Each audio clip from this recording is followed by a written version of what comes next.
आज आम रीति आ गुण। अच्छा बर्तमान रीतिर आम पढ़े सारीचे रीति कौन आम पढ़े सारीचे गुण कौन आम पढ़े सारीचे आमर ये मल्टीपल चॉइस रे जोथि आम आज प्रश्न उत्तर करुचे एगुड़िक रीति संपर्कित एवं गुण संपर्कित। अच्छा प्रथम प्रश्न है रीति शब्द किपरि व्युत्पत्ति होइछि जो रीति बोली आम कहे रीति गोटे जुग आम कहे रीति अर्थ हूँ कौन माने आम रीति को कहे गोटे जुग भंज जुग कहे कि रीति जुग कहे कि सत्यवादी जुग कहे से जो रीति रीति अर्थ आम बुझुँ साधारण भाव में रीति अर्थ हूँ स्टाइल। स्टाइल अर्थ कौन किमिति जड़े से शब्द ताकू घिनी सी तार किमिति तार मनर कथा को प्रकाश करिछि जेते मनुष्य सेतेटी रीति कारण प्रति मनुष्यर अभिव्यक्ति करिवार कौशल बा कला निश्चय अन्य मानठू भिन्न आम से संपर्क आलोचना करिचे रीति किमिति भौगोलिक अंचल बा भूगोल उपर आधारित होइकि रीति होतला परे किमिति अनुभव करागला रीति कौन आम से विषय विस्तृत आलोचना करिछि आम आलोचना को जीवानी आम प्रश्न उत्तर को जीवा हला रीति शब्द किपरि व्युत्पत्ति होई अछि र धातुर 3 प्रत्यय जोग हेछि री धातुर 3 प्रत्यय जोग हेछि रा धातुर 3 प्रत्यय जोग हेछि रीति धातुर 3 प्रत्यय जोग हेछि। अच्छा एटा होछि जो रीति धातु न एटा होछि एटा एई धातुर हला रा धातुर 3 प्रत्यय न एटा किन प्रत्यय हेछि एटा होछि क्रीन 3 प्रत्यय होछि एटा होछि ऑप्शन डी टा होछि करेक्ट। रीति धातु न धातुटा होछि राव वो जिमिति आम कहे से किन प्रत्यय है किन प्रत्यय हेगी कौन रीति है। अच्छा तापर आम अन्य प्रश्न को जीवा रीतिवादर प्रथम और प्रधान संस्थापक किए अटंती जो रीति कथा उठिला रीति अर्थ आम कहे स्टाइल एटा गोटे अंचल लोक मैंने किमिति कथबार्ता करुँच प्रथम भौगोलिक कथा विचार कला गोटे अंचल लोक मैंने सेमानकर जलवायु हो बा सेमानकर गोटे वैशिष्ट्य हो से अभिव्यक्ति गोटे प्रकार इमती जिते गुड़ा सब अंचल अच्छी वैदर्भी रीति गौड़ी रीति इमती आम पांचाली रीति आम सब गोटे गोटे भौगोलिक कनसेप्ट बा गोटे भौगोलिक स्थान बा गोटे निर्दिष्ट भौगोलिक स्थान जो गोटे भूगोल बोली कहे गोटे निर्दिष्ट एरियार लोक मैंने जमी कथबार्ता कर मनर भाव को जमी प्रकाश कर अनुपात रीति होता परवर्ती पर्यायर से ग्रहणीय है ना कारण निर्दिष्ट स्थान जिते गमनागमन बढ़ला शिक्षा बढ़ला आमर समग्र पृथ्वी गोटे ग्लोबलाइजेशन हो गला माने विश्वग्राम हो गला सेठिया गोटे निर्दिष्ट अंचल आबद्ध होता कथा किसी रही जे निर्दिष्ट अंचल किए विभिन्न प्रकार अभिव्यक्ति देले एक कथा आम पढ़ीचे आम से विषय आउ जीवानी आम खाली प्रश्नर उत्तर करवा। रीतिवादर प्रथम और प्रधान संस्थापक किए मुनि भरत आचार्य बामन विश्वनाथ कविराज आचार्य कुंतक।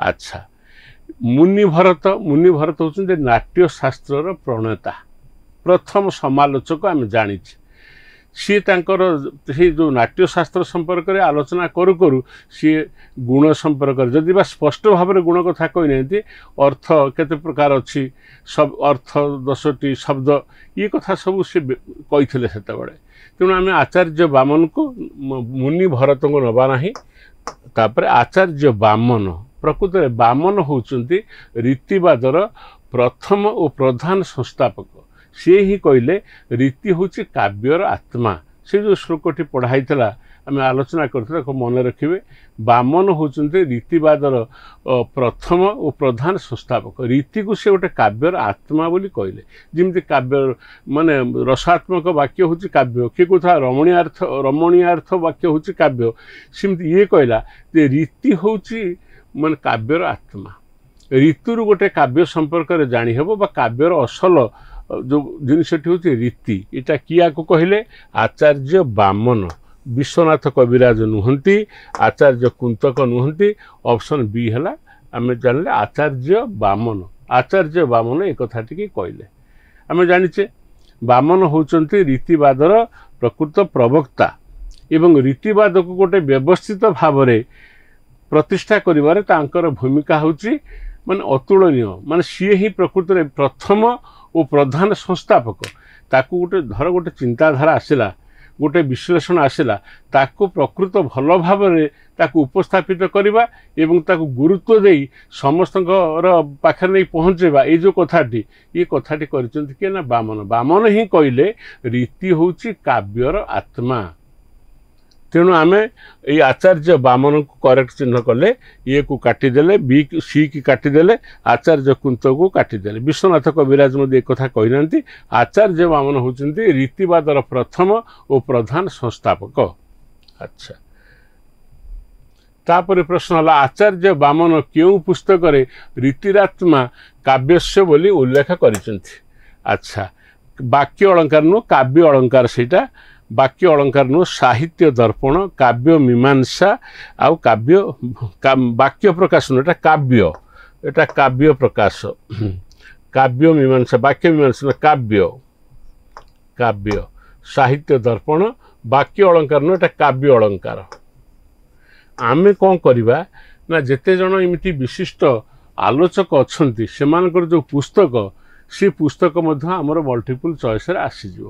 ଆମେ ସେଇ ସବୁ ପୁସ୍ତକ କିଏ ଲେଖିଛି ସେ ସମ୍ପର୍କରେ ମଧ୍ୟ ଆମର ମନେ ରଖିବା ଦରକାର, ବା ସେ କଥାକୁ ଆମେ ସ୍ମରଣ ରଖିବା ଦରକାର। ତା ନହେଲେ ଆମେ ଏଇ ସମ୍ପର୍କରେ ଯେଉଁ ଆସିବ ମଲ୍ଟିପୁଲ୍ ଚଏସ୍, ଆମେ ତାର ଉତ୍ତର ଦେଇପାରିବା ନାହିଁ।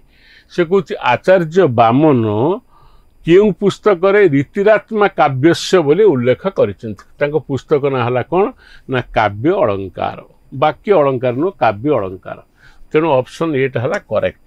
ସାହିତ୍ୟ ଦର୍ପଣ ହେଉଛି ବିଶ୍ୱନାଥଙ୍କର, ବା କାବ୍ୟ ମୀମାଂସା ଅନ୍ୟଙ୍କର, କାବ୍ୟ ପ୍ରକାଶ ଅନ୍ୟଙ୍କର। ଆମେ ଆସ୍ତେ ଆସ୍ତେ ଧୀରେ ଧୀରେ କାହାର କାବ୍ୟ କ'ଣ ସେ ସମ୍ପର୍କରେ ଆମେ ଆଲୋଚନା କରିକା ଯିବା। ଆମେ ଖାଲି ମନେ ରଖିବା ଯେ କାବ୍ୟାଳଙ୍କର। ଏଇ ପୁଣି ବିଚିତ୍ର କଥା, ରୁଦ୍ରଟ ଲେଖିଥିବା ପୁସ୍ତକର ନାମ ଯାହା, ବାମନ ଲେଖିଥିବା ପୁସ୍ତକର ନାମ ସେୟା। ସେଟା ପରବର୍ତ୍ତୀ ସମୟରେ ଆମେ ଆଲୋଚନା କରିବା।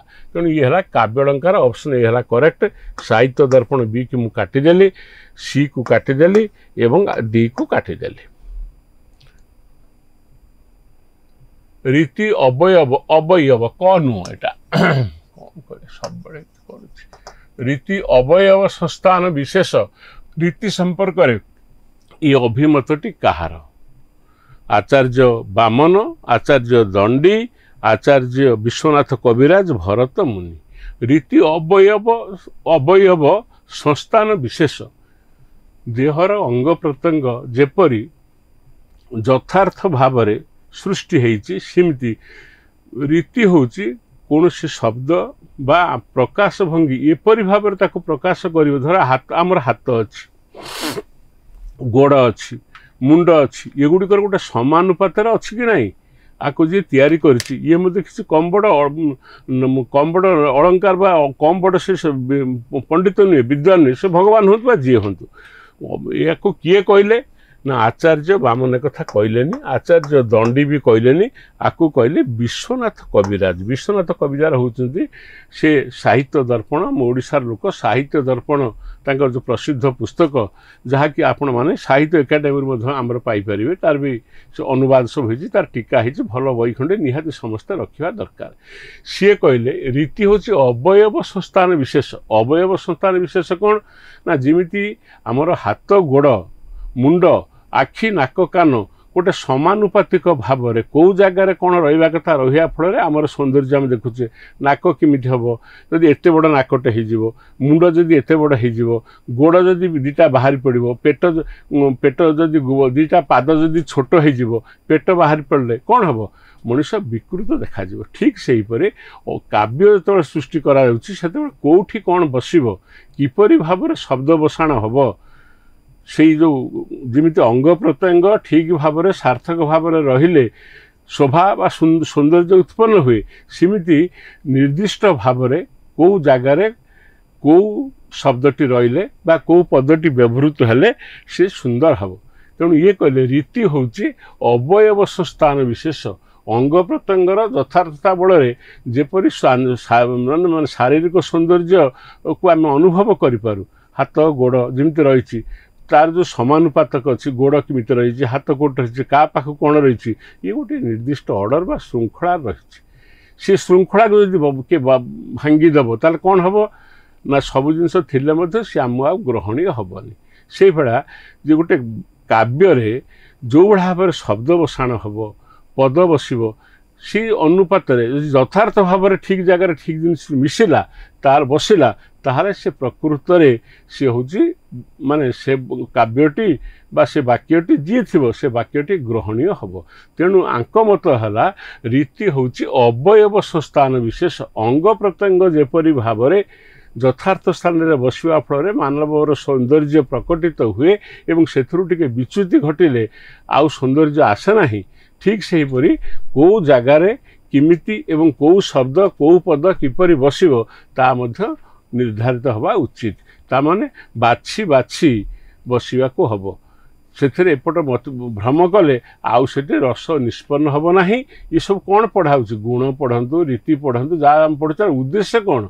उद्देश्य जेनेरालाइजेशन बा गोटे एमती अवस्था जो थे रस उत्पन्न हो आमे काव्यटी पढ़िले दृश्य काव्य हेले आमे देखिले ये सब देखला फल आम मन जो प्रतिक्रिया हो तो पढ़ीचे किमिति रस निष्पत्ति होची विभिन्न प्रतिक्रियार शेष कथा हो गुण हो रीति हो तार शेष कथा कौन पाठक को आनंद दब बा पाठक हृदय बा दर्शक हृदय गोटे अलौकिक भाव सृष्टि करिवो लौकिक भाव नुहे तेणु प्रश्न उठिला किए कथा कहला जे रीति होची अवयव संस्थान विशेष शरीर अंग प्रत्यंग जपर यथार्थ भाव में बसवा द्वारा शरीर सौंदर्य को वृद्धि करें एवं तार विच्युति घटिले एपट सेपट हो गले मनुष्यर शरीर विकटाड़ा हो दीटी छोट आखि अच्छे आम एत बड़ा मुंडटा करदे मुंड पाखक आम गोड़ नहीं जावा एगुड़ाक असंभव तेणु तांकर कहवा कथा यथायथ भाव में गोटे वाक्य जदि पद मान बसबे ताहले से जो पद मानकर यथार्थता भाव में से जो सिलेक्शनटा सेटा हूँ रीति यथायथ भाव में श्रृंखलित भाव में व्यवस्थित भाव में जदि पद मान बसती एवं काव्य स्रष्टा जदि से संपर्क में सतर्क हुंती ताहले सेटा हम सुंदर एवं तेणु रीति कहले अंग प्रत्यंग जमी मनुष्यर शरीर में समानुपातिकता रहा फल सौंदर्य सृष्टि करे सिमिति लेखक मध्य कौन कले किमिति यथार्थ भाव में कौ कौ शब्द कौटी बसैले ता शब्दर माने से धाड़ीर बा से वाक्यर सौंदर्य उत्पन्न हम बा रस उत्पन्न हम से कथा से विचार करेंगे तेणु ये कथाटी कहले किए ना विश्वनाथ कविराज मन रखा कौन रीति अवयव संस्थान विशेष रीति हूँ अंग प्रत्यंग यथार्थ भाव बसला पर शब्द मानकर बसाण जो यथार्थ हुए ताहले सेटा हम रीति ताहले जानबे रीति अर्थ होची स्टाइल जेते प्रकार मनुष्य अछंती सेते स्टाइल अछि आमे कोनोसी निर्दिष्ट कविंकर रचना पढ़िला बेले बा कोड कोड कविंकर रचना पढ़िला बेले आम मन धारण जाको राधानाथ लिखिथिबे एटा बोधे अभिमन्युकर एटा बोधे भंजंकर कहीं आम कहे ना से गोटे स्वतंत्र भाव में से जो प्रकाश भंगी अच्छी भंजंकर प्रकाश भंगी जहाँ कौन अभिमन्युकर सैया नहीं रसकलल जहाँ कौन महाजात्रा सैया स्वतंत्रता तांकर से जो स्वतंत्रता सेटा हूँ रीति एवं सेटा हूँ प्रकृत में गोटे काव्य को सौंदर्यमय सौंदर्यपूर्ण करिवारे बा काव्य को पाठ करिकी बा दृश्य काव्य को देखी आनंद अनुभव करिवार स्थान ताको रीति अर्थ जो स्टाइल किमिति भाव में शब्द गुंफन होइछि किमिति भाव में पद पशिछि को को अक्षर को वर्ण व्यवहृत होइछि आम जानिछे कोटा को अक्षर कोम होछि रुक्ष कि कोमल किए हूँ अनुनासिक वर्ण युड़िक आम सब पढ़ेचे तेणु रीति अर्थ हूँ स्टाइल बा प्रकाश भंगी से प्रकाश भंगी निर्भर कर कवि से कवि जमी लिखे जो जगार जो शब्द बसाण को बसैबे सेटा हूँ स्वतंत्रता आम ये पाठ को आसवा ताले विश्वनाथ कविराज एटा कथा कहले आचार्य बामन नुहंती विश्वनाथ कविराज डी भरत मन काटिदेले मन रखिब रीति अवयव संस्थान विशेष अवयव अंग प्रत्यंग ता परवर्ती प्रश्न को जीवा विशिष्ट पदरचना रीति को विशिष्ट पदरचना रीति काटि दियो रीति यह कहार उक्ति विशिष्ट पदरचना हूँ विशिष्ट पदरचना साधारण पद नुहे विशिष्ट जमी आम कहे आम पचारे स्पेशल स्पेशल अच्छी कि तुम चाह जो पीउच कौन तुम कौच सादा चाह अच्छी स्पेशल चा अच्छी क्षीर पका चा अच्छी इत्यादि विभिन्न पर्याय सेमती लेखिबार मध्य किमिति शब्द संयोजना होईची किमिति पद पाखु पद मिशिची एवं विशिष्ट काव्य से कौन कहते विशिष्ट पद रचना तीनटा कथा बामन कहले रीति होउची काव्यर आत्मा सी होउचंती रीतिवादर संस्थापक एवं प्रधान माने प्रख्यापक कहले अत्युक्ति हब नै सी सेटु कहले कोन ना विशिष्ट पद रचना होउची रीति साधारण पद लिखले हबनी विशिष्ट पद तार विशिष्ट अर्थ कोन आमे जेमिति कहूचे वचन आमे कहूचे प्रवचन साधारण कथा किंतु से कथा को असाधारण भाव में जे प्रकाश करि परला ताको आमे कहूचे से आज प्रवचन दउथले तेणु रीति होउचे से भलिया ताको देखि हब नै कि देखै हब नै किंतु ताहा प्रत्येक कविंकर रचना बा अभिव्यक्तिर गोटे स्वतंत्र रूप सा कोनते रीति ताले एक कथा किए कहला विशिष्ट पद रचना खाली पद रचना नुहे विशिष्ट पद रचना किए कहला यह कहार उक्तिकार राजशेखर की काटिदवा भरत मुनि की ऑप्शन बी काटिदवा विश्वनाथ कविराज काटिदवा से तो अंग संस्थान कथा कहले विश्वनाथ कविराज जेतेबेले रीति संपर्क आलोचना हला रीतिर पृष्ठपोषक रीतिवादर प्रवक्ता बा आचार्य बामन हेले मध्य अन्य सब अलंकारिक बा अन्य सब पंडित माने रीति संपर्क सेमानकर चिंताधारा को अभिव्यक्त करिसेंती जहा को आमे मन रखिले आमे परीक्षा पड़िथिबा प्रश्नर उत्तर देई परिबा से कहूची विशिष्ट पदरचना होची रीति विशिष्ट पदरचना रीति यह कहार उक्ति राजशेखर की नाई भरत मुनि की नाई विश्वनाथ कविराज की नाई एटा होची आचार्य बामन तीनटी कथा कहते विशिष्ट पदरचना होची रीति होची काव्यर आत्मा एवं एटा को कहते कि आचार्य बामन विश्वनाथ कविराज कौन कहते ना रीति होची अवयव संस्थान विशेष देहर अंग प्रत्यंगर जमी समानुपातिता फल सौंदर्य सृष्टि होची सेमती कलाकार बा काव्यर लेखक बा काव्यकार बा जी कवि सी सेमती जो जगार कौन लगे ठीक भाव लगे पार तार जानवे सी हूँ रीति हूँ से माने गोटे शरीर को माने जड़े नायिका को आम जड़े नायिका तार जीव पदा को बाहर कौ अलंकार पिंधे कौन कर से निजे सिलेक्शन करें कि तार जो मैंने अच्छा हिताकांक्षी से करमती कविटी काव्य नायिका को जिते सुसज्जित कर सी चिंता करी अंग कौ अंगरे विशिष्ट पद माने अंग रचना कौ अंग किमिति बसिबो से कथा भाविक जदि से सार्थक भाव में बसई पाले ताहले से ताहब रीति तेणु अवयव संस्थान कथा कहले किए ना विश्वनाथ कविराज विशिष्ट पद रचना रीति कहले किए ना आचार्य बामन आमको मन रखा को ना हबनी कथा तापर आसवा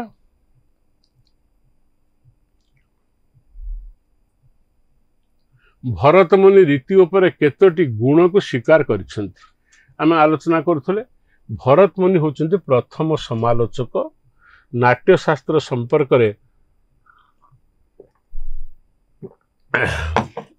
से तांकर पुस्तक किंतु से पुस्तक भितर अन्यान्य संपर्क रस गुण रीति अलंकार ए संपर्क सब किसी ना किसी वक्तव्य रही एवं तांको परवर्ती पर्याय आउ जो माने समस्त आछंती जो माने विशिष्ट व्याकरण शास्त्र जो माने पंडित जो माने विद्वान जो माने संस्कृत साहित्य ओडिया साहित्य सबुथरे जो माने विद्वान से माने मध्य से संपर्क निजर अभिव्यक्ति सब देइछंती आमर उचित हबो समस्तंकर अभिव्यक्ति की मन रखिबा एठी हला भरत मुनि रीति उपर केतोटी गुण को स्वीकार करिछंती भरत मुनि रीति उपर 5टी गुण 6टी गुण 12टी गुण 10टी गुण स्वीकार करछंती तमने भरत मुनि जो लिखिछंती पुस्तक जोटा नाट्यशास्त्र पर पुस्तक लिखिछंती सेइथिले 10टी गुण कथा कहा जाउछि परवर्ती पर्याय ये 10टी गुण पुणी 20 रे पहुंची शब्द गुण 10टी आउ अर्थ शब्द अर्थ गुण 10टी शब्द गुण 10टी एमती कि 10 10 20 है किंतु प्रथम स्वीकार करछंती केतोटी गुण को स्वीकार करछंती 5टी गुण नुहे 6टी गुण नुहे 12टी नुहे 10टी गुण पुणी ताको खेल दिया कि विस्तृत भाव में आलोचना कला से कहते 10टी हूँ शब्द गुण आउ 10टी हूँ अर्थ गुण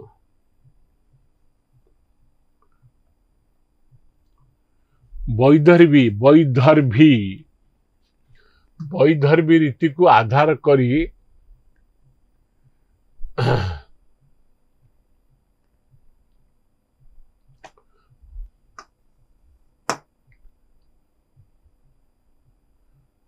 अच्छा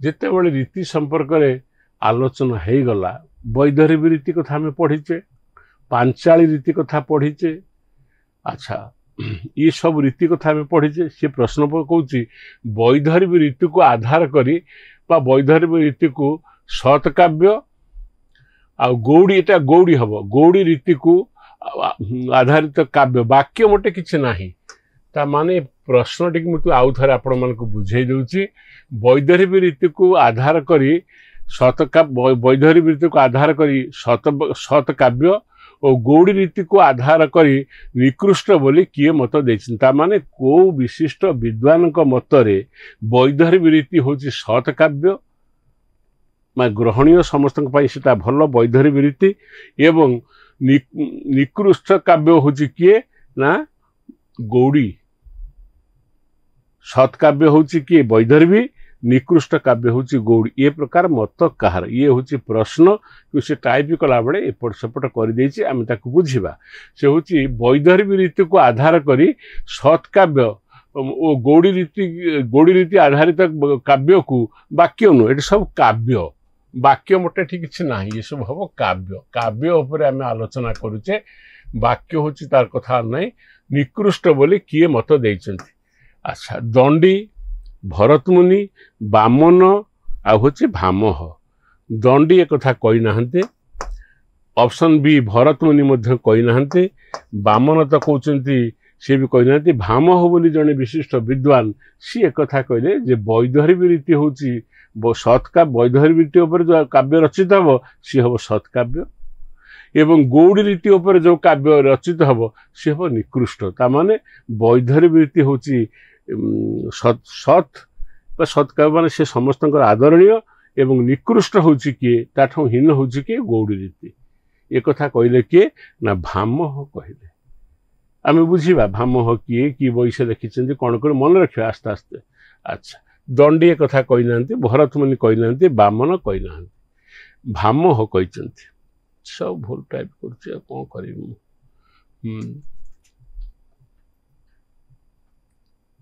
रीति सहित मार्गर संपर्क को किए दर्शाई आनंदवर्धन कुंतक भोजराज एवं रुद्रट जो कुंतक कथा में आलोचना करुले से कहते रीति सहित मार्गर संपर्क को किए दर्शाई आनंदवर्धन की ना अच्छा रुद्रट की नुहे भोजराज की नुहे ये हूँ से कुंतक कुंतक कहते रीति सहित मार्गर संपर्क पढ़ी मार्ग कथा पढ़ी तेणु ऑप्शन बी है करेक्ट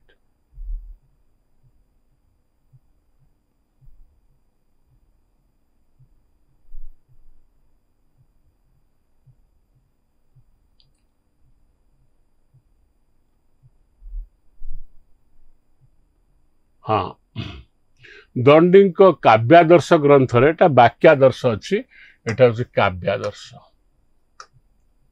काव्यादर्श ग्रंथ रे केतोटी रीतिर नाम उल्लेख है अच्छा दंडी कथा आम पढ़ीचे दंडीकर जो पुस्तक ता ना हूँ काव्यादर्श मन रखियो दंडीकर पुस्तक ना काव्यादर्श से ग्रंथ रे केतोटी रीतिर नाम उल्लेख अच्छी दंडी 6टी रीति अच्छी ना 5टी रीति अच्छी ना 4टी अच्छी ना 2टी अच्छी 2टी दंडी 2टी रीति की स्वीकार करछन्ते आम जो रीतिर संख्या बढ़े गले आम रीतिर संख्या आम कहले वैधर्मी गौड़ी पांचाली आम कहले तापर आम आसले मागधी अवंतिका एमती 6 पर्यंत आम गले विभिन्न रीति अच्छी बोलिक किंतु मुख्यतः देखिले आम यदि विचार करवा ताले वैधर्मी रीति पांचाली रीति आ गौड़ी रीति लाट रीति तो अच्छी आने रुद्रट मिसेले तेणु ये 3टी हूँ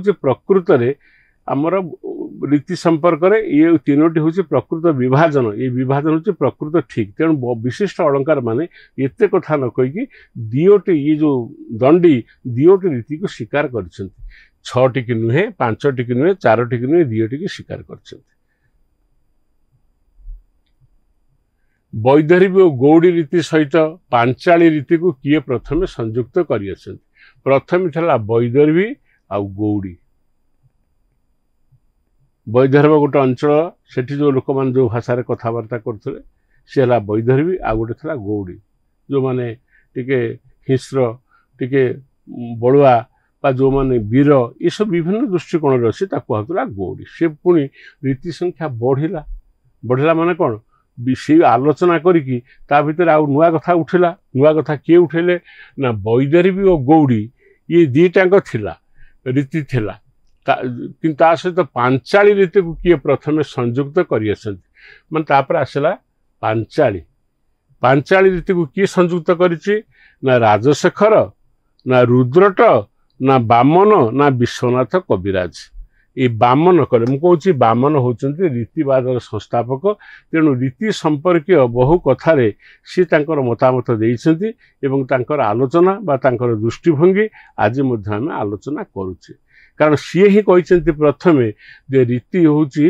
काव्यर आत्मा तेणु सी कहले ये जो दीटा रीति थिला वैदर्भी थिला गौड़ी थिला ता सहित पांचाली रीति आसला जिमता मोर नवरस थिला तापर बाचल रस को मिसेक दशम रस कले शांत रस कले इन सब जमी करमिति वैदर्भी आ गौड़ी रे मिसेला किए पांचाली पांचाली हूँ गोटे अंचल बा गोटे निर्दिष्ट अंचल लोक माने जो भाया भाव अभिव्यक्ति प्रकाश अभिव्यक्ति कहते पांचाली तापर है गौड़ी एटा है वैदर्भी ये दीटा रीति थिला वैदर्भी थिला गौड़ी थिला ता सहित आउ गोटे रीति को स्वीकार करवा आ गोटे रीति को संयुक्त करवा किए ना बामन राजशेखर नुहंती रुद्रट नुहंती विश्वनाथ कविराज नुहंती तेणु रीति संख्या है केते दुई थिला पुणी मिसला किए पांचाली मिसला रीति संख्या है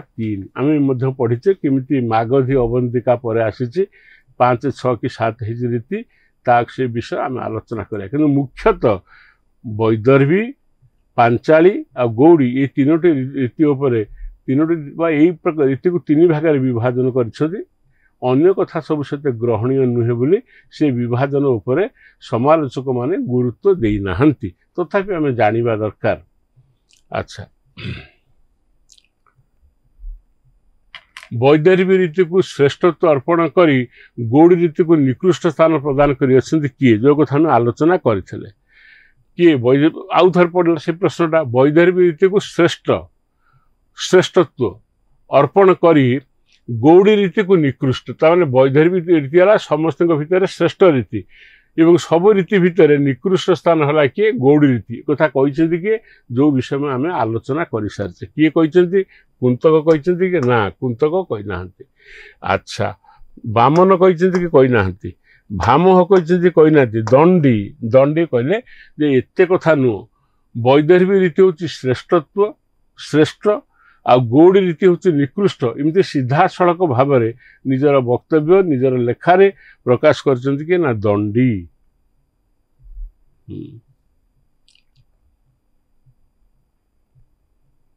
लाटी नामक चतुर्थ रीतिर संयोजना किए करथिले ये गोटे भी प्रश्न ताले 3 होगला पांचाली कानले बामन आगुरी वैदर्भी थिला गौड़ी थिला पांचाली मिसला है 3 तापर मध्य रीति संख्या बढ़ी जो माने आलंकारिक जो माने विद्वान से माने विभिन्न विषय को चर्चा करी तार सब लक्षण करी आउ गोटे रीति को मध्य आनिचन से रीति कौन ना लाटी ता ना हूँ लाटी 3 थिला वैदर्भी थिला गौड़ी थिला तापर पांचाली है तापर आसला लाटी लाटी नामक चतुर्थ रीतिर संयोजन किए कर मम्मट कि ना काटिदवा। अच्छा रुद्रट यांक नाम मन रख रुद्रट कर विश्वनाथ कविराज कि विश्वनाथ कविराज करना काटी दूचे आनंदवर्धन करना उत्तर है रुद्रट रुद्रट आ गोटे रीति कथा गोटे रीति को आविष्कार कले रीति संपर्क आलोचना कले तेणु रीतिर संख्या होगला 4 प्रथम थला 2 तापर हला पांचाली मिसिक हला 3 बर्तमान लाटी होगला। अच्छा ताला आंसर हला रुद्रट। आचार्य कुंतक रीतिर केतोटी मार्ग कथा कहिसेंती। अच्छा आचार्य कुंतक सी जो मार्ग से एते कथा नु 3 4 5 6 नु तीनोटी मार्ग अच्छी कौन मार्ग वैदर्भी गौड़ी आउ पांचाली। अच्छा तेणु प्रश्न है आचार्य कुंतक रीतिर केतोटी मार्ग कथा कहते तीनोटी कथा हूँ करेक्ट तापर 4टी भूल 6टी भूल 7टी भूल ये खाली आमको भ्रमित करने दिखाई करेक्ट है तीनोटी ताने रीति को तुम जिते तुम कह मुख्यतः ताकू 3 भाग में विभक्त कर अन्य मानकर सेमती गुरुत्व नहीं कौन ना वैदर्भी आउ गौड़ी पांचाली आउ हूँ ये वैदर्भी गौड़ी पांचाली ये तीनोटी ऋतु बा तीनोटी रीति हूँ मुख्य रीति ये सब कथा समाज पड़ज आउ ताको अत्यंत छोट छोट करी रीति संपर्क आउ किसी आलोचना करने ये तीनोटी मुख्य बोली एक कथा कहले किए ना कुंतक कहले कुंतक तापर को जीवा मागधी और अवंतिका रीतिर अवतारणा प्रथम किए कले ये 4टी रीति हो गला वैदर्भी तापर थला गौड़ी तापर हला पांचाली तापर हला लाटी तापर आउ 2टा रीति हला कौन से रीति कौन गोटे ना हला मागधी आउ गोटे ना हला अवंतिका रीतिर अवतारणा प्रथमे किए करथिले आनंदवर्धन ना विश्वनाथ कविराज ना भामह ना एटा हूँ भोजराज भोजराज कहले जे नाई आउ 2टा रीति अच्छी रीति अर्थ स्टाइल प्रकाश भंगी अच्छी से हूँ किए ना मागधी आ गोटे अवंतिका इमती विभिन्न विद्वान माने स्थान दृष्टि उच्चारण दृष्टि से माने व्यवहृत करुवा शब्द दृष्टि भौगोलिक कथा को विचार करी सब आर मार्ग कर सब डेफिनेशन देइचंती किंतु मोटामोटी भाव आम देखा वैदर्भी रीति पांचाली रीति आउ हूँ तमर जो रीतिटा अच्छी यहाँ वैदर्भी पांचाली आउ गौड़ी ये तीनोटी रीति उपरे समस्त गुरुत्व देइचंती अवंतिका कथा आसिले मध्य ताको गुरुत्व देना पर आम पढ़ा मागधी आउ अवंतिका को देना देखा तेणु ये भोजराज कथा कहले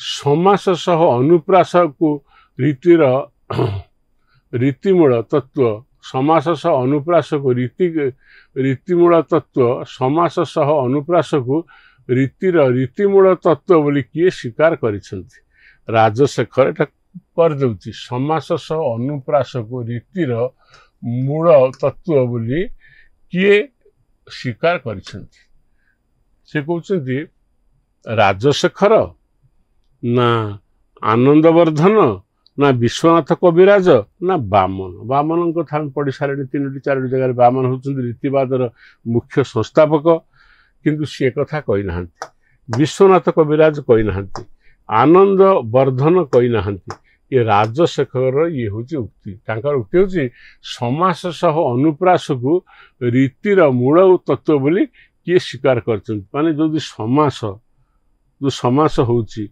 सेटा केते काई समास आम कहीं करूँ पद सहित पदर मिलन कहीं कराऊँ ना संक्षिप्त होउची सुंदर शुभुची एवं ता द्वारा वाक्य भी संक्षिप्त होउची विभिन्न दृष्टिकोण विचार करके आम कथा सब कहूचे किंतु प्रश्न है सी किंतु कहते समास सह अनुप्रास ये 2टा हूँ रीतिर मूल कथा तेणु रीति तत्वर मूल उपादान हूँ समास आ अनुप्रास। अच्छा तापर आपको कहले किए आपको कहले राजशेखर कहले समास सह अनुप्रास राजशेखर कर ये उक्ति मन रखिबो अल्प समास युक्त किंबा समासहीन ललित रचना को रीति बोली कह किए कहीचे कथा अल्प समास टिके कोट कौन समास थिबो किंबा समासहीन समासहीन हो ललित रचना को आम कौन कहवा गौड़ी कहवा ना पांचाली कहवा ना वैदर्भी भी कहवा ना लाटी कहवा ये चारोटी रीतिर उपादान हूँ कौन आम आलोचना करवा किंतु प्रश्न आमको पचारुची अल्प समास युक्त किंबा समास मोटे नथिबो आउ ललित रचना हो कांत कोमल पद्यावली ललित रचना शब्द गुड़िकर बसाण एमती हो पढ़ला मात्रे आम हृदय गोटे सांगतिकता सृष्टि जो सांगतिकता सृष्टि हम मन आनंद रे भरीज तेणु सी कौच ये कौ रीतिर लक्षण ये लाटी रीतिर लक्षण कि मु काटी दौचे मु गौड़ी को काटिदेली पांचाली की काटिदेली मु कहली वैदर्भी रीति तान वैदर्भी रीतिर जिनिस हूँ कौन ना अल्प समास युक्त किंबा समासहीन एक कथा तापर ललित कांत पद मान पद सब थी सब एवं जो शब्द से बसाण हो व्याकरण अनुपात बसाण कौ वर्णर कौ अक्षर कौ आउ कौ अक्षर सागर मिसिले ये कंपन सृष्टि हम सांगतिकता सृष्टि हम गोटे मोहाच्छन्न हम परिवेश ये गुड़िक आम पढ़ा किंतु से किए हम ना अल्प एथुर आम कौन जानले अल्प समास युक्त किंबा समासहीन थी से वाक्य सब आउ जदि अल्प समास युक्त तापर ललित ललित कांत रसकल अच्छे ललित से शब्द गुड़िकर बसाण एमती हो पद गुड़िक एमती हो से गुड़िक स्वतस्फूर्त से वर्ण गुड़िक ललित वर्णर वर्ण ललित सृष्टि करुवे ताहले केउ रीति बोली कहुव वैदर्भी रीति ऑप्शन सी हूँ करेक्ट एथुर आम कौन बुझिले ना अल्प समास युक्त किंबा समासहीन ललित रचना हूँ वैदर्भी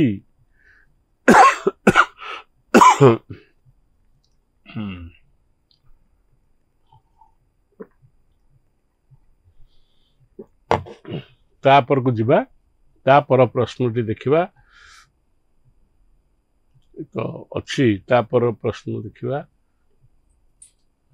माधुर्य गुण उपर आश्रित रीतिटी कौन माधुर्य गुण वैदर्भी लाटी लिटी नुह लाटी पांचाली मागधी से कुछ माधुर्य थो माधुर्य कौन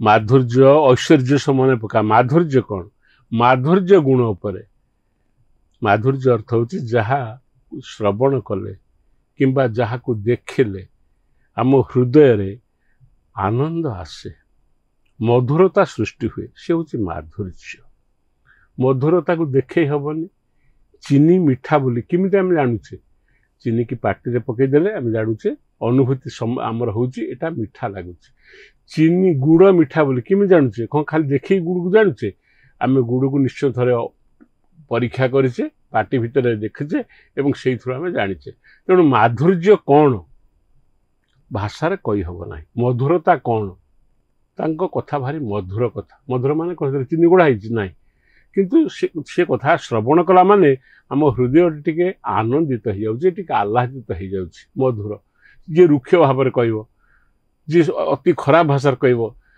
भयंकर भाव रुष देखेब सी भाषाटी कौन भल भल हेनी तेणु सी कौच माधुर्य गुण उपर तार माधुर्य गुण थी आश्रित रीतिटी कौन वैदर्भी ना लाटी ना पांचाली ना मागधी प्रश्न उठे लाटी सांगे नुहे मागधी नुह आलोचना क्षेत्र को आसो केवल पांचाली एवं वैदर्भी तेणु आमर ता भीतर हूँ माधुर्य गुण उपर आश्रित रीतिटी कौन लाटी नुहे एटा कहे वैदर्भी रीति कहवा स्वल्प समास किंबा समासहीन ललित शब्द बा ललित वाक्य जो थे थिबो सी वैदर्भी रीतिर कथा बोली विचार करा जिवो देश काल पात्र कौन से एक स्थानर नाम को आम ग्रहण करूने आम ग्रहण करुचे तार प्रकाश प्रकाश बा तार जो अभिव्यक्ति को ग्रहण करुचे जोटी समास बेसी थिबो सेठी केबे माधुर्य गुण सृष्टि हो ना अल्प समास किंबा समासहीन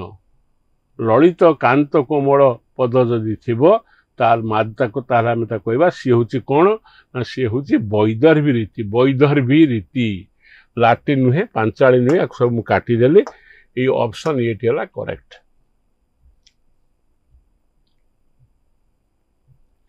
केउ रस पाई वैदर्भी रीति अभिप्रेत चिंता कर जदि तार माधुर्य गुण रहिला अल्प समास किंबा समासहीन ललित कांत कोमल शब्द जदि आसीगला ता भितर जानिब सेटा होची वैदर्भी रीति रीति मानक भितर श्रेष्ठ रीति हला वैदर्भी।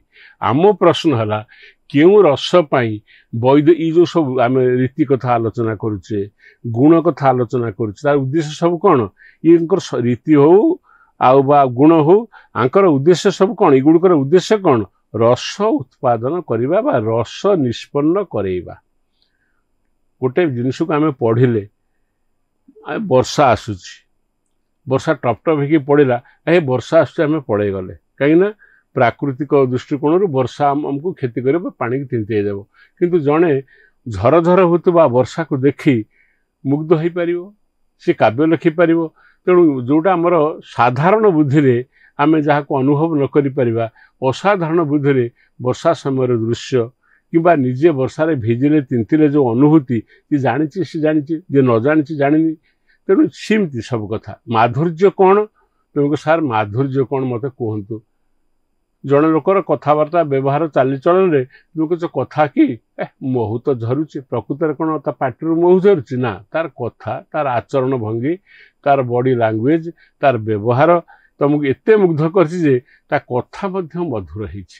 तेणु प्रश्न उठुची जदि माधुर्य है गोटे गुण ताले जहाँकि वैदर्भी रीतिर गोटे बड़ उपादान ताले को रस पाई से दरकार होतबो देला श्रृंगार हास्य हिस्य नो श्रृंगार हास्य करुण श्रृंगार कथा नहीं करुणता टे आसीपे एठी आसबनी श्रृंगार रौद्र वीर ये भी नुहे श्रृंगार शांत करुण अच्छा श्रृंगार शांत करुण तापर करुण अद्भुत शांत ऑप्शन सी है करेक्ट ये जो कथा आसला करुण अद्भुत शांत नुहे ये हम श्रृंगार शांत करुण ये तीनोटी जो रस है ये तीनोटी रस सृष्टि करिवार रीति हूँ मूल उपादान हूँ किए ना वैदर्भी रीति जोठी कि माधुर्य अच्छे अल्प समासयुक्त किंबा समासहीन आ कांत कोमल पदावली सी शब्द मानकर इमिति बसी ताकू पढ़ीदेले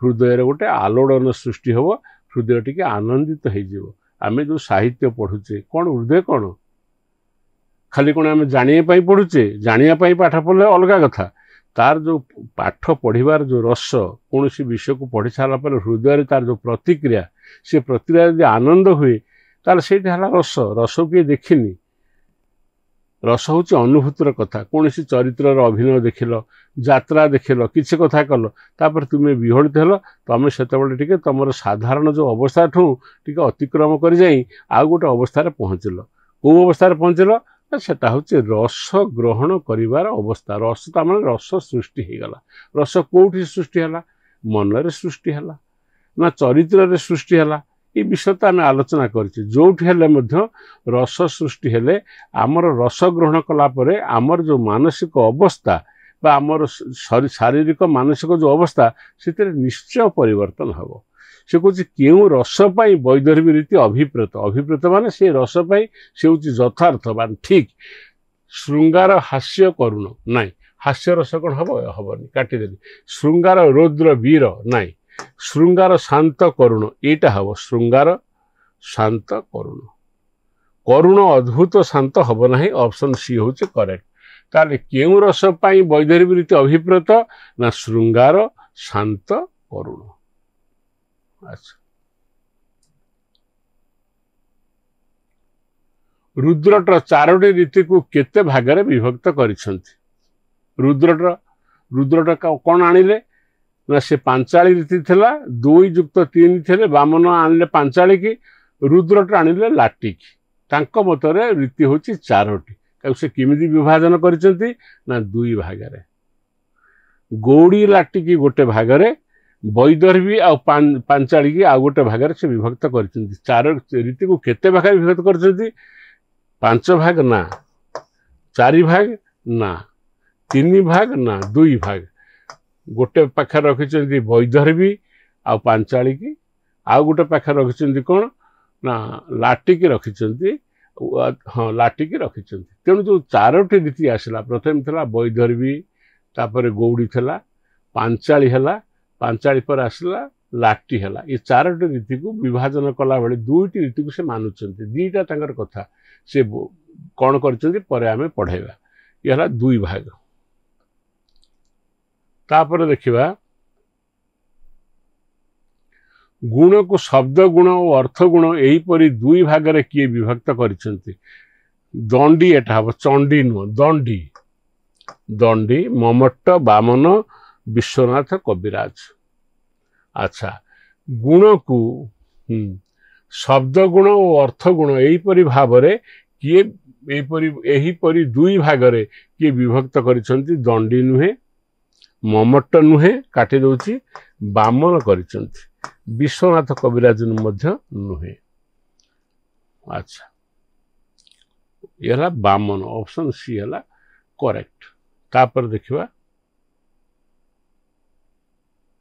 समासर बहुल व्यवहार क्यों रीति रे देखिबा को मिले समासर बहुल व्यवहार समास युक्त शब्द खाली सब शब्द गुडी के भितरे से माने समास हेतिबो समास कोन जानिचो संधि कोन जानिचो समास होची पद मान सहित पद मानकर मिलन एठी संधि होची अक्षर सहित अक्षर मिलन अच्छा से कहूँ समासर बहुल व्यवहार क्यों रीति रे देखा मिले पांचाली ना वैदर्भी ना लाटी ना अच्छा मु पांचाली की काटिदेली वैदर्भी तो मनकर माधुर्य से कहूँ समासर बहुत समास थी वैदर्भी होची कौन स्वल्प समास युक्त किंबा समास नथिबो कांत कोमल शब्दावली बा पदावली रहे वैदर्भी कथा आम जानिले तेणु सेटा किए उत्तर हम ना से उत्तर हम गौड़ी हम गौड़ी होची जो सही रीति जे कि समास युक्त बहु समास युक्त बा समासर बहुल व्यवहार हुए को रीति रे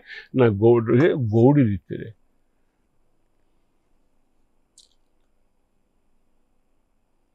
तापर आसला वीर विभत्स और रौद्र रसरे क्यों रीति अधिक क्रियाशील क्रियाशील दीर्घिकार हम वीर विभत्स और रौद्र रसरे क्यों रीति अधिक वैदर्भी ना गौड़ी ना पांचाली ना लाटी ये गौड़ी वैदर्भी की काटी दियो पांचाली की काटी दियो लाटी की काटी दियो वीर विभत्स और रौद्र रसरे क्यों रीति अधिक क्रियाशील कोटा हला एटा हला गौड़ रीति हूँ क्रियाशील क्यों रीति अधिक क्रियाशील वीर विभत्स और रौद्र रसरे क्यों रीति अधिक क्रियाशील गौड़ी रीति हम यहाँ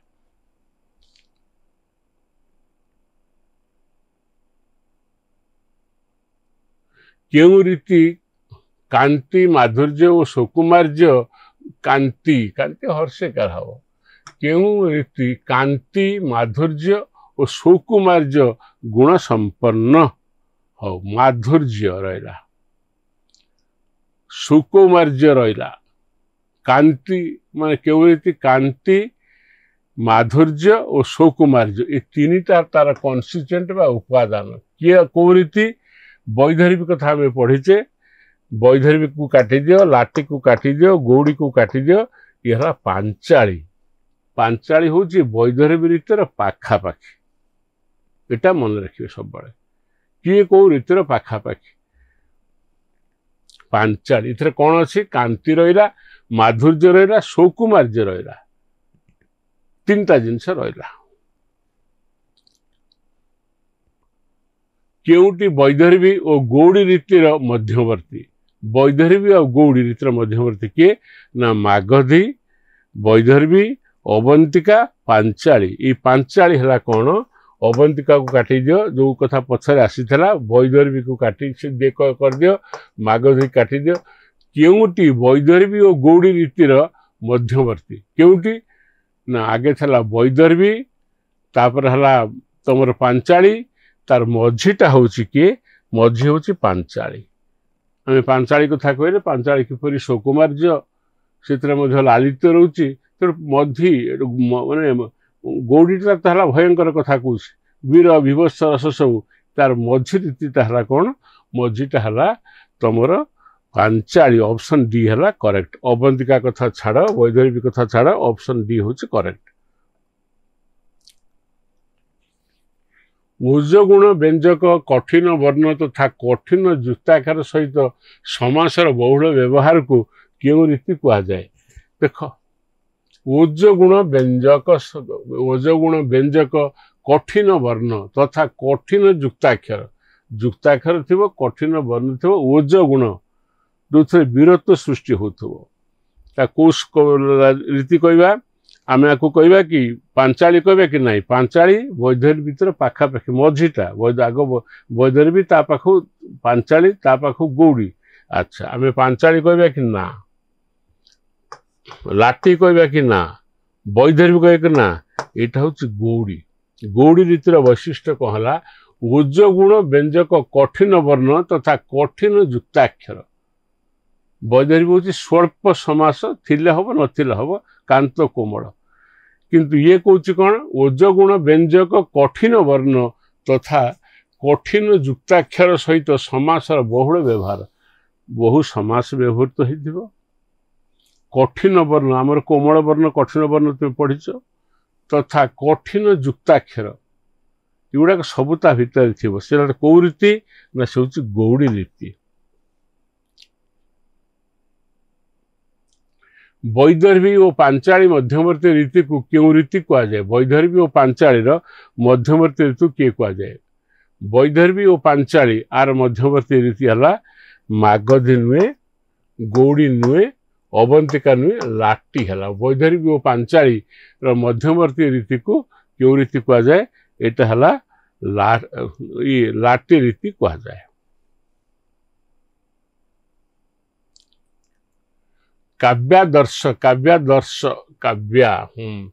କାବ୍ୟାଦର୍ଶ ଗ୍ରନ୍ଥର ରଚୟିତା କିଏ?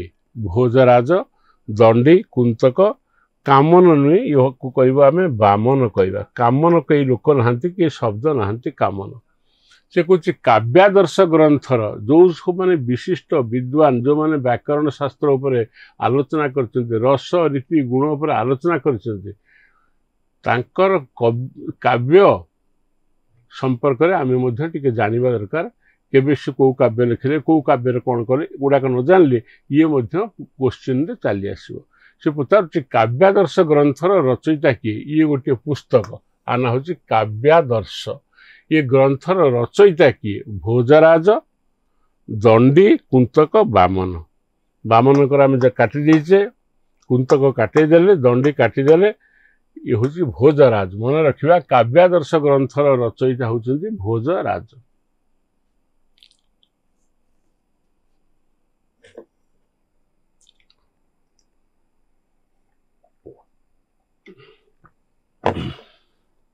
ଆଚ୍ଛା, ଦେଖିବା ଏଥିମଧ୍ୟରୁ ବୈଦର୍ଭୀ ରୀତି କେଉଁ ରସ ପାଇଁ ବ୍ୟବହୃତ ହୋଇନଥାଏ?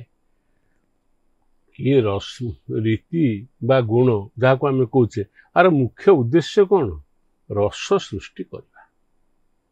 କୋଉ ପ୍ରକାର ରୀତିରେ ବା କୋଉ ରୀତିରେ ବୀରତ୍ୱ ଭାବ ଆସିବ, କୋଉ ରୀତିରେ ଭୟଙ୍କର ଭାବ ଆସିବ, କୋଉ ରୀତିରେ କୋମଳତା ଆସିବ, ଏସବୁ ରୀତି ଗୁଣ ଗୁଡ଼ିକର ଉଦ୍ଦେଶ୍ୟ ହେଉଛି ରସ ସୃଷ୍ଟି କରିବା। ରୀତିର ଅବସ୍ଥା ସେୟା।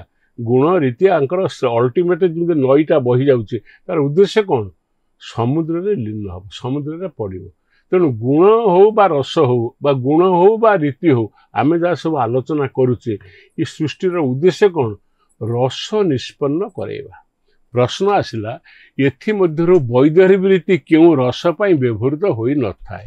ତାମାନେ ବୈଦର୍ଭୀ ରୀତି କୋଉ ରସ ପାଇଁ ପ୍ରଯୁଜ୍ୟ ନୁହେଁ, ବା କୋଉ ରସ ପାଇଁ ବୈଦର୍ଭୀ ରୀତିର ଯାହା ଉପାଦାନ, ସେ କୋଉ ରସ ପାଇଁ ସେ ଫିଟ୍ ନୁହେଁ ବା ଯୋଗ୍ୟ ନୁହେଁ, ବା କୋଉ ରସ ସୃଷ୍ଟି ପାଇଁ ତାର ଯେଉଁ ଉପାଦାନ ଅଛି ସେଗୁଡ଼ିକ ପ୍ରତିବନ୍ଧକ, କିମ୍ବା ସେଗୁଡ଼ିକ ତାକୁ ମାନେ ସେଇ ରସ ସୃଷ୍ଟି କରିବା ପାଇଁ ସେଗୁଡ଼ିକ ପ୍ରକୃତରେ ସାହାଯ୍ୟ କରନ୍ତି ନାହିଁ, ବରଂ ସେମାନେ ପ୍ରତିବନ୍ଧକ।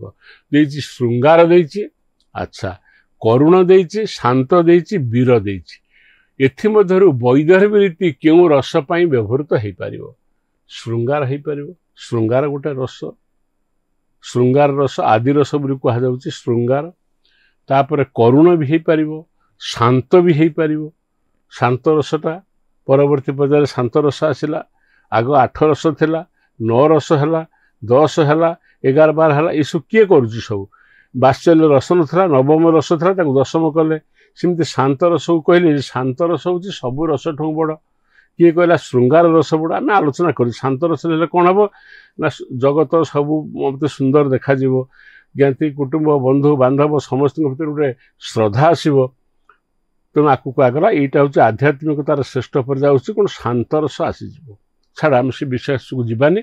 ଆମେ କିନ୍ତୁ କହିବା ଏଇ ଯେଉଁ ବୈଧର୍ମୀ ରୀତି ଇଏ ଶୃଙ୍ଗାର ରସ ପାଇଁ, ଶୃଙ୍ଗାର ରସ ସୃଷ୍ଟି କରିବା ପାଇଁ ଆର କ୍ଷମତା ଅଛି, କରୁଣ ରସ ସୃଷ୍ଟି କରିବା ପାଇଁ ଆର କ୍ଷମତା ଅଛି ବା ଆର ଉପାଦାନ ଅଛି, ଶାନ୍ତ ରସ ସୃଷ୍ଟି କରିବା ପାଇଁ ଆର ମଧ୍ୟ ଉପାଦାନ ଅଛି। କିନ୍ତୁ ବୀର ରସ ସୃଷ୍ଟି କରିବା ପାଇଁ ଆର ଉପାଦାନ ନାହିଁ। କହିବାର ତାତ୍ପର୍ଯ୍ୟ ହେଲା ବୀର ରସ ସୃଷ୍ଟି ବୈଧର୍ମୀ ରୀତିକୁ ଆଧାର କରି ବୀର ରସ ସୃଷ୍ଟି ହେଇପାରିବ ନାହିଁ। ଜଣେ କାନ୍ଦୁଛି, ଆଉ ଜଣେ ଯେଉଁ ଡାଇଲଗ ସବୁ କହୁଛି ତୁ ମାରିବି ଏ କରିବି କହୁଛି, ଜାଗ ଦୁର୍ବଳ ଛିଣ୍ଡୁ ଶୃଙ୍ଖଳ, ଏଇ ଯେଉଁ ସବୁ ଗୀତ ଆମେ ପଢ଼ୁଛେ ଯାତ୍ରାରେ ଦେଖୁଛେ, କେଉଁଠି କରୁଣ ରସ, କେଉଁଠି ଜଣଙ୍କର ବ୍ୟବହାରରେ ଆମେ କାନ୍ଦି ପକାଉଛେ, କେଉଁଠି ଆମେ ଭାବୁଛେ ଯେମିତି ସେ ଘଟଣା ହେଉଛି ମୋ ନିଜର। ଏଗୁଡ଼ାକ ସବୁ ବୈଧର୍ମୀ ରୀତିରେ ହେଇପାରିବ, ପାଞ୍ଚାଳି ରୀତିରେ କେତେ କାଂଶରେ ହେଇପାରିବ। କିନ୍ତୁ ଇଏ ଯେଉଁ ବୀର ରସ, ଇଏ ବୀର ରସ ହେଇପାରିବ ନାହିଁ। ଇଏ ହେଉଛି ଗୌଡ଼ୀ ରୀତିର ବଡ଼ କଥା, ବୀର ରସ। ତେଣୁ ଅପସନ୍ ଡି ହେଉଛି କରେକ୍ଟ। ଶାନ୍ତ ହେଇପାରିବ, କରୁଣ ହେଇପାରିବ, ଶୃଙ୍ଗାର ହେଇପାରିବ। ତା ଅର୍ଥ କହିବାର ତାତ୍ପର୍ଯ୍ୟ ଯେ ବୈଧର୍ମୀ ରୀତି ଶୃଙ୍ଗାର ରସ ସୃଷ୍ଟି କରିପାରେ, ଅସୁବିଧା ନାହିଁ, କରୁଣ ରସ ସୃଷ୍ଟି କରିପାରେ, ଅସୁବିଧା ନାହିଁ, ଶାନ୍ତ ରସ ସୃଷ୍ଟି କରିପାରେ, ଅସୁବିଧା ନାହିଁ। କିନ୍ତୁ କସ୍ମିନ୍ କାଳେ ବା କେବେ ହେଲେ ମଧ୍ୟ ଏହା ବୀର ରସକୁ ସୃଷ୍ଟି କରିପାରିବ ନାହିଁ।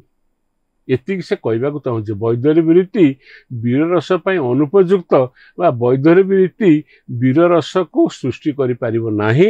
ଅନ୍ୟ ତିନୋଟି ରସକୁ ସୃଷ୍ଟି କରିବାରେ କିଛି ମାନେ ଅସୁବିଧା ନାହିଁ। କେଉଁଥିରେ ନା ଶୃଙ୍ଗାର, କରୁଣ, ଶାନ୍ତ, ଏଗୁଡ଼ା ସବୁ ରସ ତ। ଆଚ୍ଛା, ତେଣୁ ପ୍ରଶ୍ନ ହେଲା ଏଥିମଧ୍ୟରୁ ବୈଧର୍ମୀ ରୀତି କେଉଁ ରସ ପାଇଁ ବ୍ୟବହୃତ ହୋଇନଥାଏ? ଆମେ ଉତ୍ତର ଦେଲେ ବୀର ରସ ପାଇଁ ବ୍ୟବହୃତ ହୋଇନଥାଏ। ଅପସନ୍ ଡି ଆମେ କଲେ ଠିକ୍। ଡି ହେଲା ଉତ୍ତର। ଶୃଙ୍ଗାର କଥା ମୁଁ ଦେଇଦେଇଛି, ଚିହ୍ନ ଦେଇଛି। ଶୃଙ୍ଗାର ନୁହେଁ, କରୁଣ ନୁହେଁ, କାରଣ ଏ ତିନିଟାଙ୍କ ରସ ବୈଧର୍ମୀ ରୀତି ଆକୁ ସ୍ପୃଷ୍ଟ କରିପାରିବ, ସାହାଯ୍ୟ କରିପାରିବ, ନିଷ୍ପନ୍ନ କରିବାରେ ପ୍ରମୁଖ ଭୂମିକା ଗ୍ରହଣ କରିପାରିବ। କିନ୍ତୁ ବୀର ରସ ସୃଷ୍ଟି କରିବା ପାଇଁ ବୈଧର୍ମୀ ରୀତିର କୌଣସି ପ୍ରକାର ମାନେ ଚାନ୍ସ ବା କୌଣସି ପ୍ରକାର କେବେ ହେଇପାରିବନି। ବୀର ରସ ପାଇଁ ବୈଧର୍ମୀ ରୀତି କେବେ ବ୍ୟବହୃତ ହେଇପାରିବ ନାହିଁ। ଅନ୍ୟ ଅର୍ଥରେ କହିଲେ ହବ ବୈଧର୍ମୀ ରୀତି କେବେ ବୀର ରସକୁ ସୃଷ୍ଟି କରିପାରିବ ନାହିଁ। ତାପରେ ଦେଖିବା ରସର ସ୍ଥିର ଓ ଉତ୍କର୍ଷ ବିଧାୟକ ଧର୍ମ କ'ଣ? ରସର ସ୍ଥିର ଓ ଉତ୍କର୍ଷ ବିଧାୟକ ଧର୍ମର କ'ଣ? ରସର ସ୍ଥିର ଓ ଉତ୍କର୍ଷ ବିଧାୟକ, ରସକୁ ସ୍ଥିର ରଖୁଥିବ। ଉତ୍କର୍ଷ ଜାଣିଛେ ଆମେ, ଉତ୍କର୍ଷତା, ଉତ୍କୃଷ୍ଟ, ଆମେ ତାକୁ ବେଳେବେଳେ ସେଠି ଭୁଲ କରି ଲେଖେ। କିନ୍ତୁ ଉତ୍କର୍ଷ ବିଧାୟକ ଧର୍ମ କ'ଣ? ଅଳଙ୍କାର କାଟ, ରୀତି କାଟ, ରସ କାଟ, ତାର ହେଲା ଗୁଣ। ରସର ସ୍ଥିର ଓ ଉତ୍କର୍ଷ ବିଧାୟକଙ୍କର ଧର୍ମ କ'ଣ? ଧର୍ମ ହେଉଛି ଗୁଣ। ଆଚ୍ଛା, ତାପରେ ତେଣୁ ଦେଖିବା ଅଳଙ୍କାରକୁ କାଟିଲେ, ରସକୁ କାଟିଲେ, ରୀତିକି କାଟିଲେ, କାରଣ ଗୁଣ ହେଉଛି ଅସଲ ଜିନିଷ। ଗୁଣ ଉପରେ ରସର ସ୍ଥିରତା ଓ ଉତ୍କର୍ଷ ନିର୍ଭର କରୁଛି।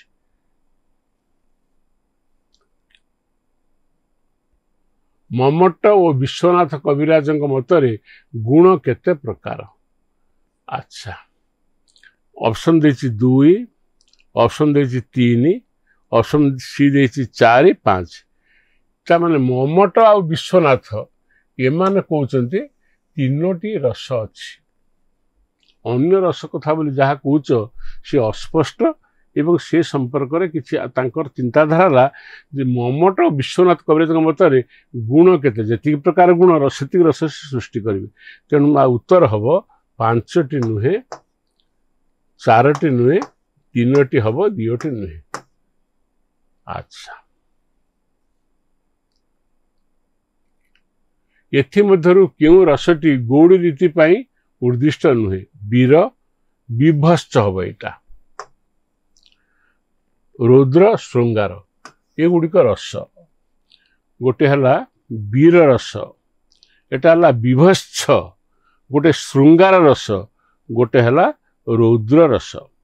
अच्छा क्यों रसटी गौड़ी गौड़ी रीति कौथ गौड़ी गौड़ी रीतिटा कौ रसर कौ रसर निष्पन्न सी हूँ सहायक ना वीर विभत्स आउ रौद्र भयंकर ये तीन टाकर जो रस है वीर विभत्स एवं रौद्र ये तीनटा किए हूँ गौड़ी और गौड़ी उचित क्या उचित नुहे उचित नुहे हूँ श्रृंगार श्रृंगार गौड़ी रसटी केबे उर्दिष्ट नुहे ताने गौड़ी गौड़ी रीति जो गौड़ी रीति यदि काव्य किसी लिखागला से काव्यर जदि गुण गौड़ी होते कौन हम रौद्र रस सृष्टि हो पार विभत्स रस सृष्टि कर वीर करुव किंतु श्रृंगार रस सृष्टि करने गौड़ी रीति प्रযোज्य नुहे सी हूँ पांचालीर एवं वैदर्भीर ये हूँ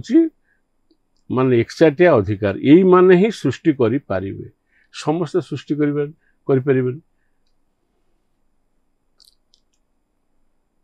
क्यों गुण सहजरे श्रोतार क्यों गुण सहजरे श्रोतार गुण कौन देख श्लेष गोटे गुण सौकुमार्य गोटे गुण माधुर्य गोटे गुण प्रसाद गोटे गुण से कह क्यों गुण सहजरे श्रोतार हृदय को आकर्षित करे बिना कष्टरे सहजरे खाली आलोचना हो देखु देखु आम आकर्षित हो जाऊ कौ गुण ना ये श्लेष कि ना सौकुमार्य कि ना माधुर्य कि नुहे ये हूँ प्रसाद गुण जमी गोटे जगार गोटे काठ खंडरे आम निआ लगेदेले निआ सांगे सांगे जली उठिब आ डेरी कर सेमती ये जो सहजरे श्रोतार हृदय को श्रोतार हृदय को सहजरे आकर्षित कर कौ गुण ना प्रसाद गुण रूप किपर ना अग्नि जदि कौन गोटे काष्ठ पदार्थ शुखिला काष्ठ पदार्थ रहिले सांगे सांगे से चारिआड़ को प्रसारित हो जाए व्यापक हो जाए प्रसाद गुण हूँ से प्रसाद गोटे गुण माधुर्य गोटे गुण सौकुमार्य गोटे गुण एवं श्लेष गोटे गुण। अच्छा तेणु आम उत्तर है प्रसाद।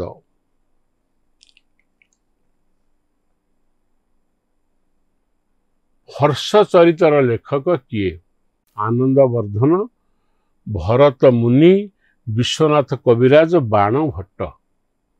अच्छा जो माने डी करिच बाण भट्ट करिच से मानक धन्यवाद कहीं मु कहूँ ना आम जो मानकर पढ़िले आमे अंततः तांकर काव्य कौन मन रखा कारण से काव्य को घिनी अन्य काव्य को धरी पचार दे पारे ताले हर्ष चरित्र लेखक किए आनंदवर्धन नुहंती भरत मुनि ऑप्शन बी नुहंती विश्वनाथ कविराज हूँ साहित्य दर्पण आउ एटा हूँ बाण भट्टंकर है हर्ष चरित्र लेखक है बाण भट्ट ऑप्शन डी है करेक्ट।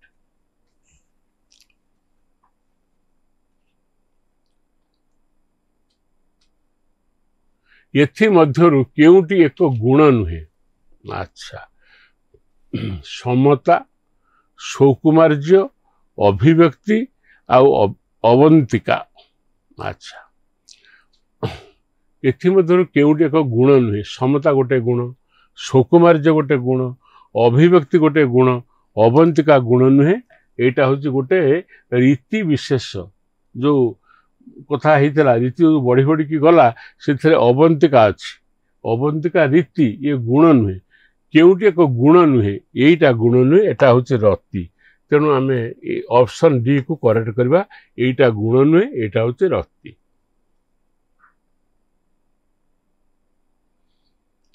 काव्य अलंकार ग्रंथटी किए रचना एटा हूँ काव्य अलंकार वाक्य नु काव्य अलंकार काव्य अलंकार ग्रंथटी को किए रचना करथिले वामन विश्वनाथ कविराज रुद्रट आउ हूँ आनंदवर्धन। आम वामन कथा आलोचना करुले आम आनंदवर्धन को काटिदेवा रुद्रट को काटिदेवा विश्वनाथ कविराज को काटिदेवा वामन ତାଙ୍କ ଗ୍ରନ୍ଥର ନାଁ ହେଉଛି କାବ୍ୟାଳଙ୍କାର। ନାଟ୍ୟଶାସ୍ତ୍ରର ରଚୟିତା କିଏ? ବିଶ୍ୱନାଥ କବିରାଜ, ଆନନ୍ଦବର୍ଦ୍ଧନ, ମମଟ ଆଉ ହେଉଛି ରୁଦ୍ରଟ। ନାଟ୍ୟଶାସ୍ତ୍ରର ରଚୟିତା କିଏ? ନାଇଁ, ନାଟ୍ୟଶାସ୍ତ୍ରର ରଚୟିତା ହେଉଛନ୍ତି, ପ୍ରଶ୍ନ ଭୁଲ ଅଛି। ନାଟ୍ୟଶାସ୍ତ୍ରର ରଚୟିତା ହେଉଛନ୍ତି ଭରତ ମୁନି ହେବା କଥା, ତେଣୁ ଭରତ ମୁନି ଏଠି ହେବ, ଏଠି କରେକ୍ଟ କରିଦେଉଛି ଭରତ ମୁନି ନାଟ୍ୟଶାସ୍ତ୍ରର ରଚୟିତା। ବିଶ୍ୱନାଥ କବିରାଜଙ୍କର ହେଉଛି ସାହିତ୍ୟ ଦର୍ପଣ, ଆଉ କରେକ୍ସନ କରିନିଅ, এইটা হব নাট্যশাস্ত্রের রচয়িতা কিয়ে? ভরত মুনি হব। ধ্বন্যালোক গ্রন্থর রচয়িতা কিয়ে? বিশ্বনাথ কবিরাজ, আনন্দবর্ধন, মমট আর রুদ্রট। অপশন এ হল বিশ্বনাথ কবিরাজ, আনন্দবর্ধন, মমট আর রুদ্রট। আর কি হল প্রকৃতরে? রুদ্রট নুহতি, মমট নুহে, विश्वनाथ कविराज नुहे, बी हूँ करेक्ट। आनंदवर्धन होती ध्वन्यालोकर रचयिता।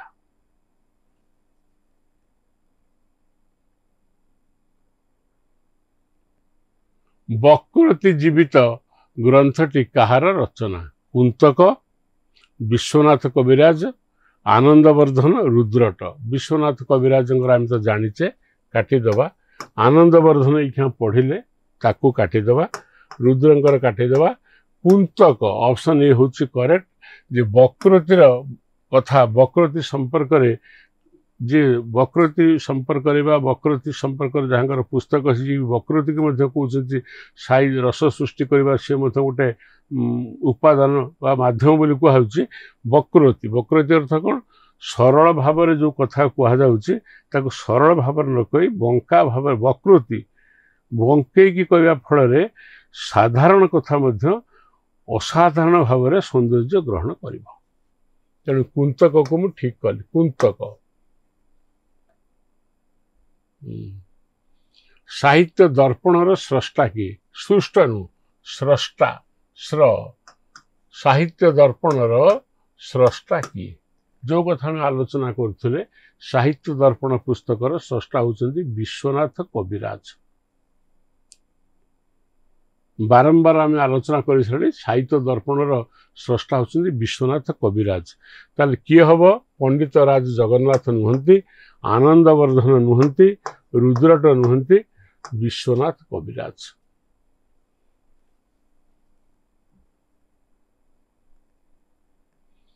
ख्रीष्टीय सप्तम शताब्दी बेलू भारत केते गोटी अंचल विभक्त होता? लिखा आम ख्रीष्टीय सप्तम शताब्दी बेलू एटा कही हम एटा बेलू भारत केते गोटी अंचल विभक्त होता? सप्तम आम कहीं कथा पड़ी एक कहीं आम प्रश्न आसला ना प्रथम समय स्थान अनुपात भौगोलिक जो स्थान माने किए को स्थान अनुपात रीति निर्धारित होता। निर्दिष्ट गोटे अंचल लोक गोटे प्रकार कथा कहते, आउ गोटे अंचल लोक आउ गोटे प्रकार कथा कहते।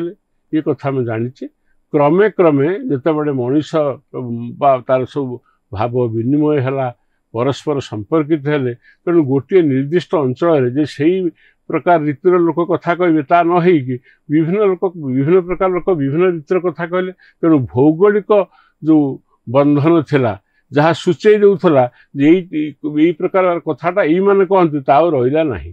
तेणु से पचार केतोटी भाग विभक्त होता? केतोटी भाग? 5टी नुहे, 7टी नुहे, 6टी नुहे, ये हूँ 4टी। ऑप्शन बी हूँ 4टी। तापर देखिबा कौनसी वर्गर प्रथम वर्ण सहित सही वर्गर द्वितीय वर्णर और तृतीय वर्ण सह चतुर्थ वर्णर मिलन हेले ताहाको केउ गुणर प्रख्यापक बोली विचार करा जाए? ओज, माधुर्य, समता, प्रसाद।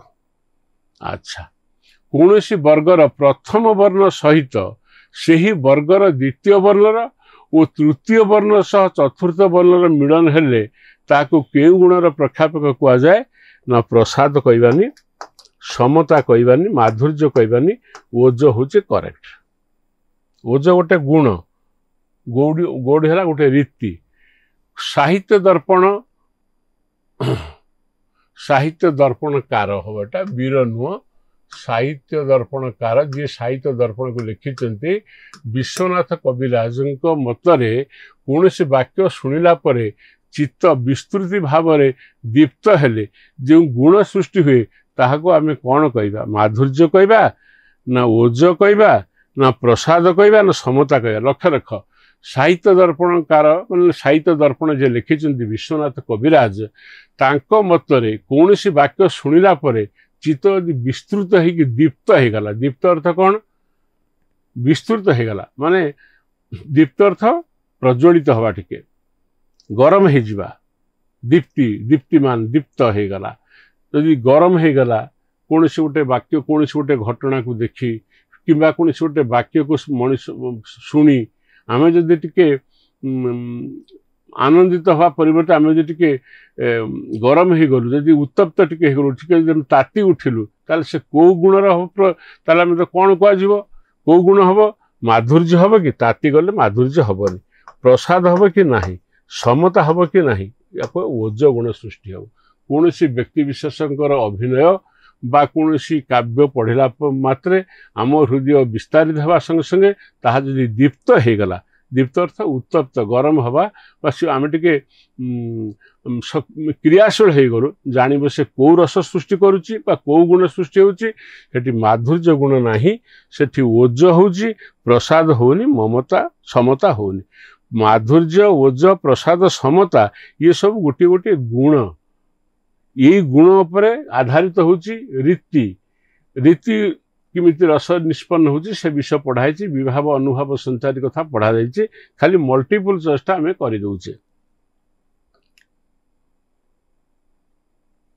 क्यों गुण सबल सबल नुह सकल हम, क्यों गुण सकल कर दौर, क्यों गुण सकल रसर आधार अटे। ता माने जेते प्रकार रस अच्छी सी सबु प्रकार रस को मध्य से माने रस सबु प्रकार रस को से आधार आधारित अर्थ कौन, सबु प्रकार रस से व्यवहृत हो पार। अन्य अर्थ कहले हम से गुणटी सबु प्रकार रस पाई उपयुक्त बा सबु प्रकार रस तार अच्छी। जमी आम गोटे कहे सारू गोटे परिवा आमर कौन ओडिया ढग अच्छी सारू परिवा, सारू समस्त परिवार मिसीज सी गोटे सारू परिवा। आम रूढ़ी आकार कहले बकृति कहले अत्युक्ति हेनी। सारू हूँ गोटे रूढ़ी, सारू हूँ सी गोटे सारू है, सी गोटे सारू परिवा। सारू परिवा एमती कहार उद्देश्य कौन, तरकारी पत्र सारू जब अन्य पनीपरिया सहित जो सारू को तुम पकईदेव सी मिसीज किसी असुविधा हेनी।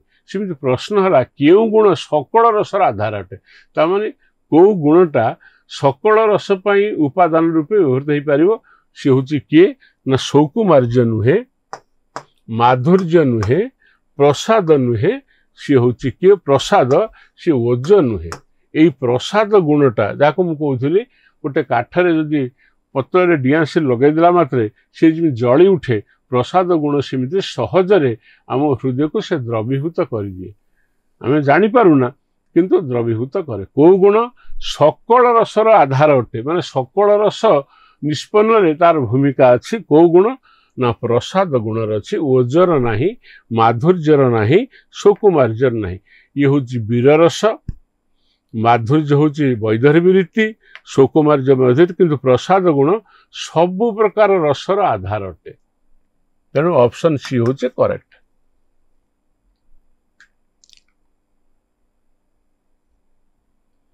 स्थिरत्व सती रसा दीना मासाहुत कर्ष जनक धर्म तो गुणतम उक्ति कहार। अच्छा स्थिर कथा कहला बामन, भरत मुनि, विश्वनाथ कविराज, दंडी। आगो टे देखो तुम जो बही अच्छी से बहीर ये कोटेशनटा किमिति अच्छी माने लेखाटा भूल हो ठीक देखो खाली बुझ। स्थिरते सती रसा दीनांग मासाहुत कर्ष जनक धर्मतम गुणतम उक्ति कहार, बामनकर नुहे। ऑप्शन ए को मुझे काटिदेली। ऑप्शन बी हूँ भरत मुनि नुहे, दंडी नुहे। ये हूँ ऑप्शन सी विश्वनाथ कविराज।